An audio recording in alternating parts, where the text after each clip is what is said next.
46. The composition of intelligence properties in living beings. 8th March 1847.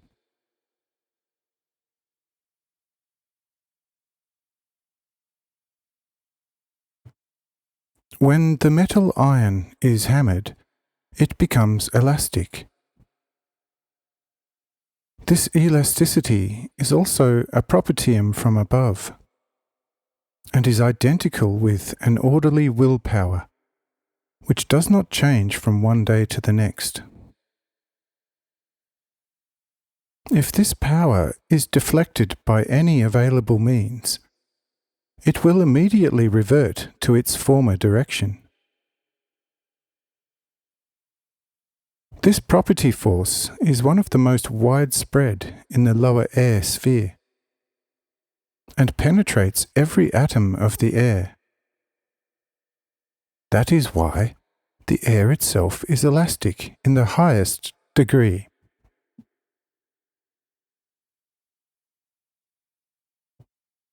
Even though this power comes from above, it penetrates the entire earthly globe, and it is the main reason for all movement within and upon it. It is the actual principle that causes movement and elasticity in all bodies. Only in fire does it wane, because it is set into a too great activity. But this most important power cannot perish. When red-hot iron seemingly loses it, the elastic power returns as soon as the iron has cooled off and is hammered again.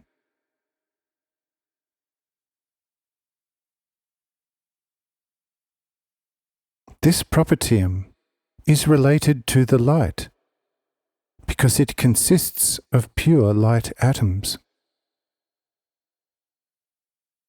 According to the form, it is spherical, or even better said, this propertium is carried in an admittedly extremely small and highly transparent vesicle, which penetrates into all pores of the matter.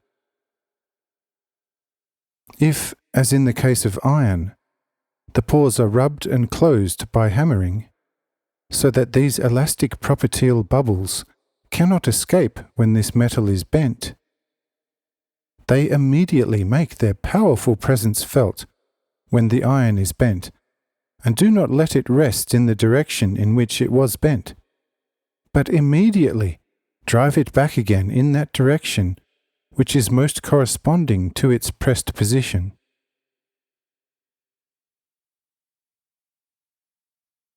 Several naturalists have called these atoms of light etheric light monads. The designation is correct, because the term monad signifies the valence of one of a property kind.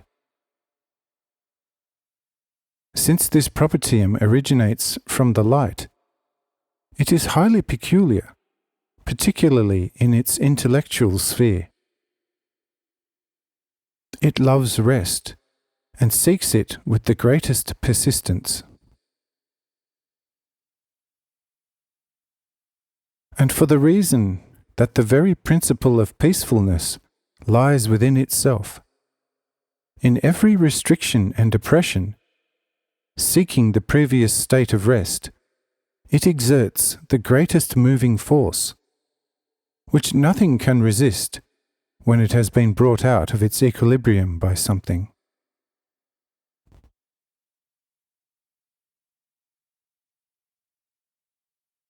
Behold, this is therefore again a new propertium, that is, a new intelligence in this metal, and it manifests itself in the apparently dead metal in the same way as it does in plants and animals. But from this it again follows that iron cannot possibly be a dead body, since one of the same intellectual force is active in it just as it is in animals, if it is excited by the right means.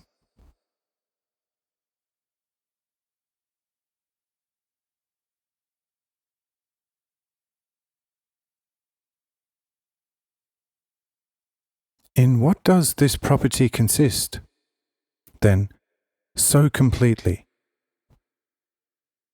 In a small spark of light, incomprehensible to you, in the aforementioned bubble. This small spark of light is a psychological intelligence of persistent will,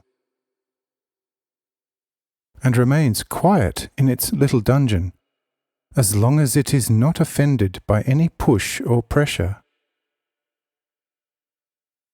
But if it is offended, then it awakens in its shell and breaks open its walls, as the air does the walls of a bubble when it comes into it.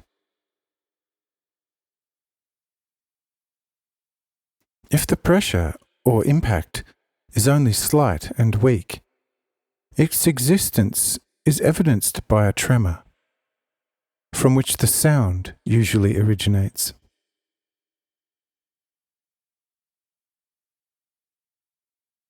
If, however, the pressure or impact becomes more violent, it tears its shells and sparks forth as brightly shining sparks of fire. Hence, in fire too, this propertium appears freely and destroys everything that comes in its way.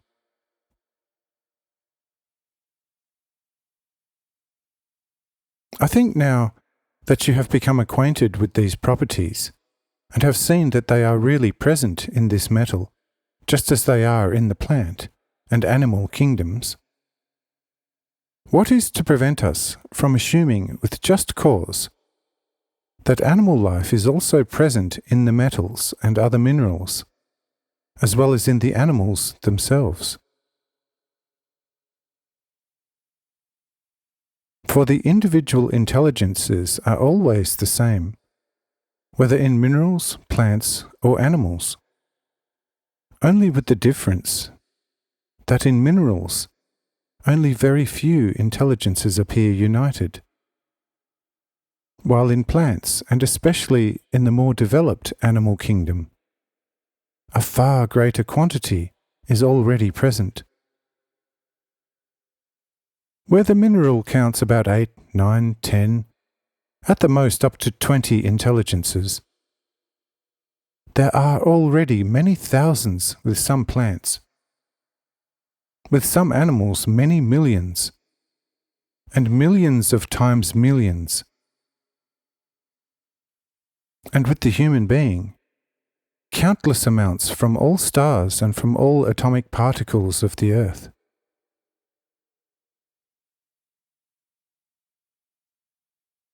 The more or less, however, does not exclude the animal life in the minerals, and that not because, firstly, these intellectual propertia reveal themselves in all kinds of living animal forms to the armed eye of an explorer,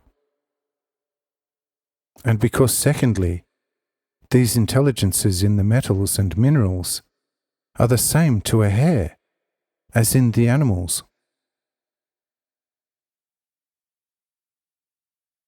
If you had such a microscope, which would magnify the objects about 6 million times, you would discover by means of this microscope, in a single drop of water, an enormous number of the rarest animal forms. These forms are nothing but carriers of various individual intelligences, which continually meet in hostility, seize each other, and seemingly destroy each other. But in their place, a new form soon takes its place, which absorbs all the earlier ones and, as it were, consumes them. When such a form has saturated itself sufficiently, it comes to rest and sinks to the bottom.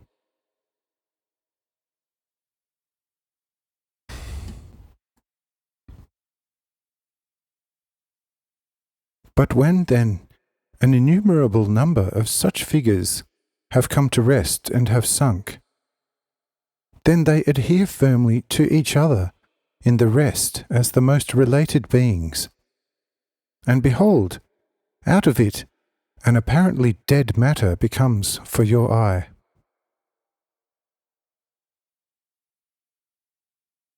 But it is by no means so.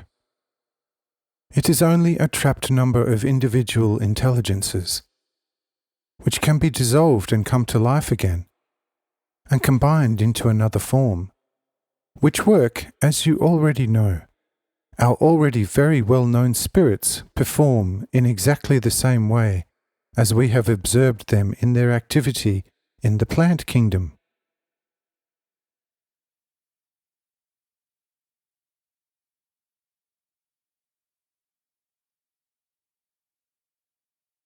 And after we have thoroughly gone through this introduction, we want to go to the animal kingdom and see how the spirits work there.